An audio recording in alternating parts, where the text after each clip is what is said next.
I can't imagine an NFL player wanting to play in London. Plus, think about it.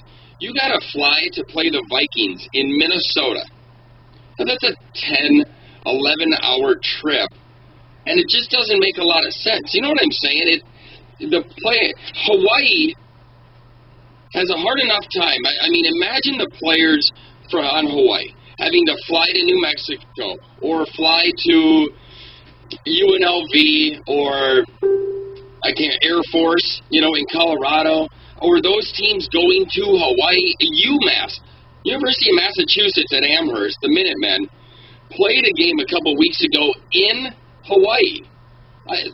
Massachusetts to Hawaii, by the way.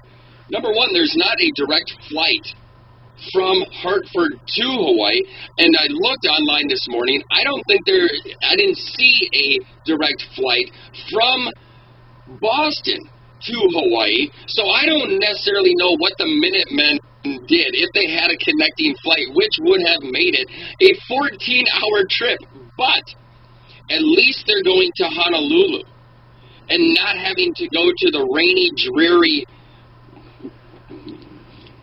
dump that's London. So I don't get why NFL keeps trying to do something in London. Canada, whatever. Mexico City, yeah, whatever. It's close enough. I still don't think it's necessary. It's close enough, though, that, yeah, whatever. A team in Mexico City, yeah, that's fine. That's fine. Pack that 150,000-person stadium every week. That's fine. But a team in London is just stupid. And for the teams, the 8 teams, and who knows, maybe they'll just have Cleveland and Jacksonville play half of those games. But for the teams that have to make that trip over to London, it's just unfair. It's unfair.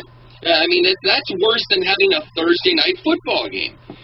So it doesn't make any sense. And Dom, I get it. The argument, Dom says that the argument is for the number of expats in London. Once again, all I say is that for it to be a 1 or 2 time thing at Wembley Stadium or the O2 Arena, you fill it. It's cool, but for a team to actually be in London, I think it's a bad idea. A really, really bad idea. And I just don't think it's got the following. They've tried NFL Europe, and I'm not saying that's the NFL. Don't get me wrong. All I'm saying is it's a soccer place. The rest of the world is soccer. That's fine. Have it. There was Bob started texting me last night. He's like, the MLS Finals in a shootout. I didn't even respond to him. I love you, Bob Star, but I didn't even respond because it's soccer. Nobody cares in this country about soccer. And so therefore, everybody else in the world likes soccer, and that's fine. Let them have it. Go for it. NFL has no business being in London. Zero. I get it. They want to broaden their band, but they don't realize it's killing their brand. It's not a good idea. So anyway, I didn't even mean to expound on that like I just did right there. But either way, it's dumb. Nobody here cares that there's games over in London. Bottom line, nobody cares. And Londoners wouldn't care if there was an actual team there. They only care because it's apparently now it's going to be quarterly, per season. And they'll go on that one Sunday and just, yay, it's cool, it's a thing to do. But a team there, bad idea. Really bad idea. So, kudos to Army. I am an Army vet. Kudos to Army. They finally, 14 years, getting their ass beat by Navy, finally get off the snide yesterday. So go Army, Army strong, rock and roll.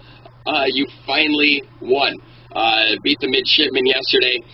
Also, North Dakota State came back from 10-0 to beat South Dakota State. I know none of you give a hoot about that, but what's funny is when they showed the panning of the audience at the Fargo Dome up in Fargo, not a lot of minorities, just straight white. A couple of black dudes playing on the field. But other than that, Straight white. Nothing. No diversity whatsoever going on in Fargo, and I think they probably like it that way. Yesterday, keeping on the college football